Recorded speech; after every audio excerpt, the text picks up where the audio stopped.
ফুলৰ বাগিচা সদৃশ অসমখনত অতীজৰে পৰা বিভিন্ন জাতি জনগোষ্ঠীৰ মানুহে আমি সমন্বয়েৰে বসবাস কৰি আহিছোঁ। এই অসমখনতেই জগতগুৰু শংকৰদেৱে তেওঁৰ শিষ্য মুছলমান সম্প্ৰদায়ৰ ব্যক্তি চানখাইক দি লাইখুটা স্থাপন কৰিছিল। এই অসমখনতে হিন্দুৱে মুছলমানৰ মছজিদৰ কাৰণে মাটি দান কৰাৰ বহুতো নজিৰ আছে, মুছলমানে মন্দিৰৰ কাৰণে মাটি দান কৰাৰ বহুতো নজিৰ আছে। এই সমন্বয়ৰ অসমখনক বিনষ্ট কৰাৰ কাৰণে মাজে সময়ে বিভিন্ন অপশক্তিয়ে বিভিন্ন ধৰণে প্ৰচেষ্টা হাতত চলাই ব্যৰ্থ হৈছে।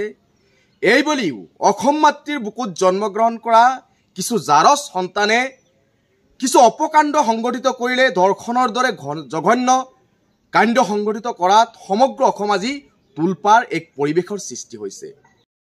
সিদিনা ধিঙত যি জঘন্য ধৰ্ষণ কাণ্ড সংঘটিত হ'ল তাক লৈ সমগ্ৰ অসমবাসীয়ে এটা দাবী উত্থাপন কৰিছে যে সেই অপৰাধীক কঠোৰৰ পৰা কঠোৰ শাস্তি বিহিব লাগে। ইতিমধ্যে আৰক্ষী প্ৰশাসনে তাক শাস্তি প্ৰদান কৰিছে।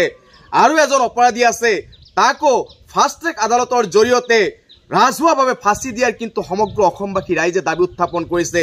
সেই দাবীৰ ক্ষেত্ৰত কিন্তু হিন্দু মুছলমান নাই, প্ৰত্যেকটো জাতি জনগোষ্ঠীৰ মানুহে এটাই দাবী উত্থাপন কৰিছে যে ডিঙত জঘন্য ধৰ্ষণ কাণ্ড সংঘটিত হোৱাৰ জড়িত প্ৰত্যেকজন ব্যক্তিক ফাষ্ট ট্ৰেক আদালতৰ জৰিয়তে ৰাজহুৱাভাৱে ফাঁচি দিয়াৰ দাবী উত্থাপন কৰিছে।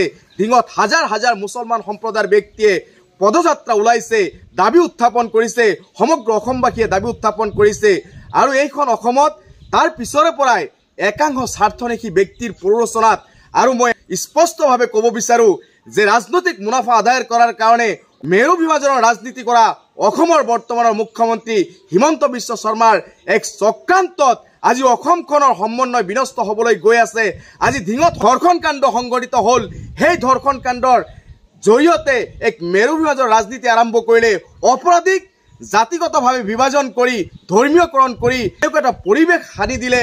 আৰু তাত কিন্তু আচৰিতভাৱে ৰহস্যজনকভাৱে সেই বিজেপিয়ে পতা জালত অসমৰ একাংশ দল সংগঠনে কিন্তু কোনোবা দল সংগঠনে জানি কোনোবা দল সংগঠনে নজনাকৈ সেই বিজেপিয়ে পতা জালত ভৰি দি আজি অসমখনৰ পৰিৱেশ এনেকুৱা এটা অগ্নিগৰ্ভ পৰিৱেশলৈ লৈ গৈ আছে, য'ত আজি অপৰাধীৰ শাস্তিৰ দাবী হ'ব লাগিছিল, য'ত অপৰাধীৰ ফাঁচীৰ দাবী হ'ব লাগিছিল, তাত কিন্তু তাৰ মূল ইছ্যুটোৰ পৰা ফালৰি কাটি আহি আজি দেখা গৈছে ক'ৰবাত সংখ্যালঘু মানুহ নিধনযজ্ঞ চলাৰ এক উকমুকনি এক পৰিৱেশ বা সংখ্যালঘুক উজনি অসমৰ পৰা খেদি পঠোৱাৰ এক আন্দোলনলৈ সেইটো পৰ্যবেক্ষিত হৈছে।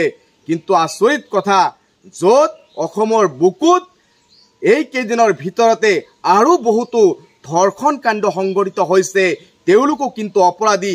সেই ধৰ্ষণ কাণ্ডবিলাকৰ বিৰুদ্ধে কিন্তু এই 30টা যি সংগঠনৰ ঐক্যমঞ্চ সংগঠিত কৰিছে, সেই 30টা সংগঠনে কিন্তু আজিলৈকে কোনো এজন নেতাই কোনো এটা ষ্টেটমেণ্ট কোনো এটা শাস্তিৰ দাবী জনোৱা আমাৰ পৰিলক্ষিত হোৱা নাই।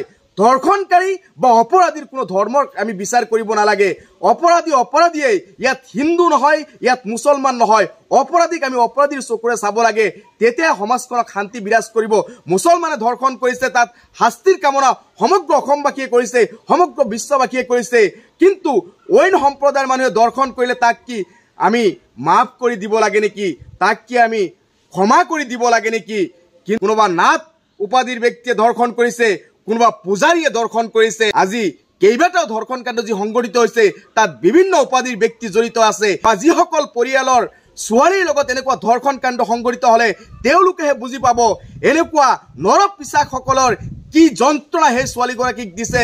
কিন্তু আজি কিয় সেই সমন্বয়ৰ অসমখনক কিয় আজি সেই 30টা সংগঠনে হৃদয়ংগম কৰিব পৰা নাই যে অকল মুছলমানে পাপ কৰিলে তাক শাস্তি প্ৰদান কৰিব লাগিব, কোনোবা হিন্দুসকলে পাপ কৰিলে তাক শাস্তি নিদি তাক খালাস কৰি দিব লাগে।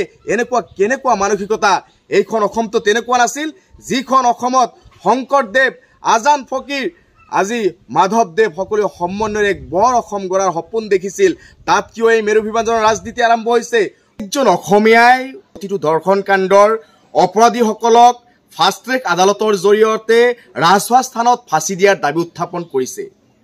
সেই সময়তে ক্লাছলেছ মুখ্যমন্ত্ৰীগৰাকীৰ নেতৃত্বত একাংশ দল সংগঠনে সম্প্ৰদায় ভিত্তিক ভাগ ভাগ কৰি মূল ইস্যুটোক আঁতৰাই সম্পূৰ্ণভাৱে এক সাম্প্ৰদায়িক সংঘৰ্ষ লগোৱাৰ যি ষড়যন্ত্ৰত লিপ্ত হৈছে মুখ্যমন্ত্ৰীৰ নিৰ্দেশত, তাৰ প্ৰতি কিন্তু প্ৰত্যেকজন অসমীয়াই, অসম মাতৃৰ ভাল পোৱা প্ৰত্যেকজন অসমীয়াই সচেতন থাকিব লাগিব।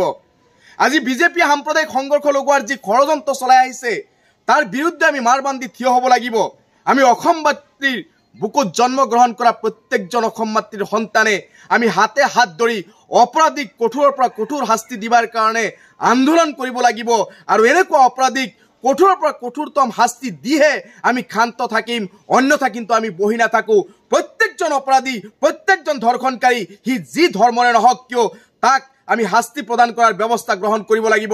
আৰু এইখন চৰকাৰে সেই শাস্তি প্ৰদান কৰিব লাগিব, অন্যথা কিন্তু কোনো এজন অসমীয়াই বহি নাথাকে। ইয়াক লৈ অপৰাধীক লৈ যাতে ধৰ্মীয় কোনো মেৰু বিভাজন কৰা নহয়, তাৰ কাৰণে অসমৰ মুখ্যমন্ত্ৰীক তীব্ৰ ভাষাৰে মই উকিয়নি দিছোঁ। আহক অসমৰ প্ৰত্যেকটো দল সংগঠন আমি একত্ৰিতভাৱে অসমৰ পৰা প্ৰত্যেকজন অপৰাধীক আমি নিপাত কৰি পেলাওঁ আৰু শান্তিৰ এক অসম গঢ়ো, সমন্বয়ৰ এক অসম গঢ়ো, য'ত হিন্দু, মুছলমান, জৈন, খ্ৰীষ্টান সকলো জাতি জনগোষ্ঠীৰ মানুহ আগৰ নিচিনাকৈ আমি সমন্বয়ৰে হাতে হাত ধৰি আমি অসমৰ নামটো বিশ্বৰ বুকুত উজ্বলাই তুলিব পাৰোঁ, অসমৰ নামটো বিশ্বৰ দৰবাৰত আমি সোণালী আখৰ লিপিবদ্ধ কৰিব পাৰোঁ। তাৰ কাৰণে কাম কৰোঁ।